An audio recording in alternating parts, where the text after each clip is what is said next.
ગુજરાતીઓ પર ખડગેના નિવેદન પર અમિત શાહના પ્રચંડ પ્રહાર। કોંગ્રેસના વરિષ્ઠ નેતાઓએ રાજનીતિનું સ્તર નીચે લાવી દીધું। ખડગે ગુજરાતના લોકોને અભણ ગણાવ્યા તે અયોગ્ય। આ પ્રકારની નિવેદનબાજી કરવાને લઈ કોંગ્રેસને શરમ આવવી જોઈએ। તો ખડગે જે નિવેદન કર્યું છે તેનું અમિત શાહે આ રીતે તેમની ઉપર પ્રહાર કર્યો। अरे कांग्रेसियों शर्म आनी चाहिए।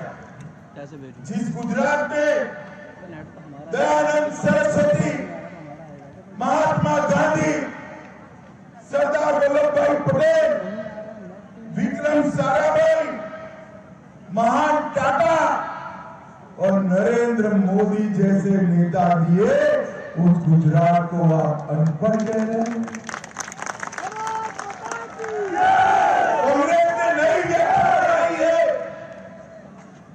जो उनकी समर्थन करेगा वो ही लिटरेट है, बाकी सारे अनपढ़।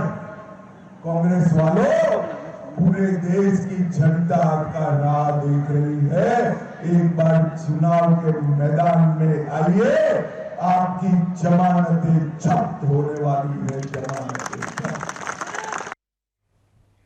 तो आओ सांभळीए खड़गेનું એ નિવેદન જેનાથી સર્જાયો મોટો વિવાદ। Don't misguide the people of Kerala. They are very clever. They are educated.